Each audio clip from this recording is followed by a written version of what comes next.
নির্বাচনে বিএনপি জিতলে প্রধানমন্ত্রী হবেন কে? বাংলাদেশের অন্যতম প্রধান রাজনৈতিক দল বিএনপি আগামী জাতীয় সংসদ নির্বাচনের জন্য 237 আসনে দলীয় প্রার্থীদের নাম ঘোষণা করেছে। সেই তালিকার শীর্ষে আছেন দলটির চেয়ারপারসন খালেদা জিয়ার নাম, যিনি কয়েক বছর ধরেই শারীরিকভাবে অসুস্থ হয়ে চিকিৎসাধীন আছেন। দলটির ঘোষণা অনুযায়ী বেগম খালেদা জিয়া 3টি আসনে দলীয় প্রার্থী হবেন। আর গত কয়েক বছর ধরে দলটির সাংগঠনিক কর্মকাণ্ড পরিচালনা করা ভারপ্রাপ্ত চেয়ারম্যান তারেক রহমান বগুড়ার একটি আসন থেকে প্রতিদ্বন্দ্বিতা করবেন। কিন্তু দলটির নির্বাচনী প্রচারে কে নেতৃত্ব দেবেন আর নির্বাচনে জিতলে কে সরকারের প্রধানমন্ত্রী হবেন তা নিয়ে দলটির পক্ষ থেকে আনুষ্ঠানিকভাবে কোনো কিছু জানানো হয়নি।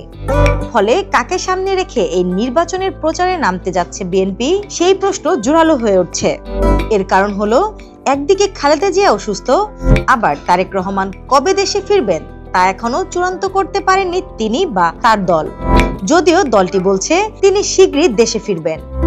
রাজনৈতিক বিশ্লেষকদের বরাত দিয়ে বিবিসি বাংলার এক প্রতিবেদনে বলা হয়েছে, খালেদা জিয়াকে 3টি আসনে প্রার্থী হিসেবে রাখা দলটির একটি নির্বাচনী কৌশল এবং তাদের ধারণা নির্বাচনে জিতলে সরকার গঠনের বিষয়টিতে তারেক রহমানই নেতৃত্ব দিবেন। আবার কেউ কেউ বলছেন তারেক রহমান দেশে না ফেরা পর্যন্ত তার ফেরা নিয়ে সংশয় থেকেই যাবে এবং সে কারণে বিএনপি নেতৃত্বের জায়গায় খালেদা জিয়াকেই রেখেছেন 3টি আসনে প্রার্থী করার মধ্য দিয়ে। দলটির স্থায়ী কমিটির সদস্য সালাউদ্দিন আহমদ বলছেন, আমরা আশা করি দেশনেত্রী বেগম খালেদা জিয়া সম্পূর্ণ সুস্থ হয়ে নেতৃত্ব দিবেন। নির্বাচনে মাঠে ময়দানে নেতৃত্ব দিবেন তারেক রহমান।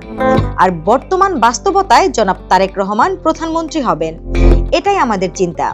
ব্রিটেনে রাজনৈতিক আশ্রয়ে থাকা তারেক রহমান ইতোমধ্যেই বাংলাদেশে তার বিরুদ্ধে থাকা সব মামলা থেকে অব্যাহতি পেয়েছে।